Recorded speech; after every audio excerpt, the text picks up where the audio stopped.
First of all, I want to say I don't wear this outfit every day. Well, I do, but only while I'm running. I think every picture I've taken this week, I've had the same exact outfit on, but I swear I washed it. Anyway, um, I just want to say to parents and teachers in Facebook land that I think everybody's doing a really great job at doing the very best that you can. And that if you're stressed out about school, then try not to be. Because every single person that's doing this is learning as they go. Even if you're a person that's tech savvy and some of that stuff really comes easy to you, it's still far more difficult when you add other factors into the equation, like maybe being on call for your job or, a spouse not being able to go to work, in addition to your kids not being at school, in addition to being the teacher and the parent and the step parent or the grandparent or whatever roles you had prior to this and whatever roles you've gained because of this. So if it's too much, then give it a break. Stop doing it. It's okay to walk away. It's okay to walk away for a few minutes, for a couple hours, and sometimes you just need to walk away from something for the rest of the day. And it's also okay to communicate these things with your child's teacher. And your child was never perfect at school. They had bad days, just like we all do. And so there might have been days at school that they didn't listen to the teacher and they didn't participate or they didn't do the work. And guess what? We're all still surviving. That's okay. Teacher doesn't call you every time that happens. I promise. But it does happen frequently with most students. So if you're struggling, it's okay. But I did want to give a tiny bit of advice that I hope could be helpful. Because I often find as a special ed teacher when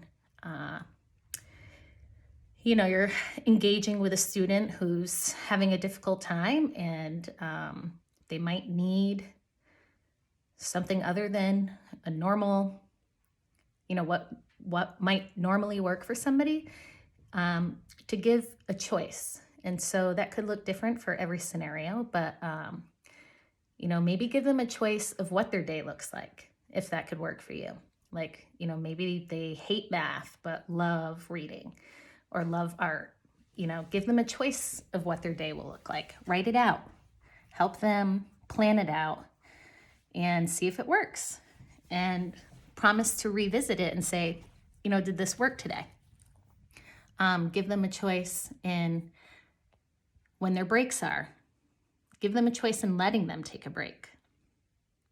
And you might have to explain this too and say, hey, if there's a time where you're struggling and it's too much, maybe you need to take a break, verbalize that to me. We can take a 10-minute break, have a snack, whatever it is, whatever you decide. But I think just allowing a little bit of a choice in your day, something that I think most of us feel like we've lost during all of this, especially your kids, just plugging that in and trying to give that to them when you can, is definitely important. So, and if you're really struggling or your child's really struggling, I really encourage you to email the teacher. Every single person is struggling. You're not the only one. I can promise you that. And some of us teachers are sitting and gladly willing and able to help as much as we can.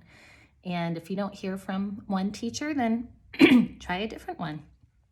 That one teacher might be having a struggle herself. So try another one. If you've waited as long as you can, then move on to the next one if you can. But there's definitely lots of ways for people to reach out. There's definitely lots of ways for choices to be presented in a day. And again, I think just obviously sometimes you have to crack down on what the choice is. Your choice is A or B. It's not free for all, but at least when you give someone a choice, it makes them feel like they have some control over that. Anyway, thought I'd share. Hope it's helpful.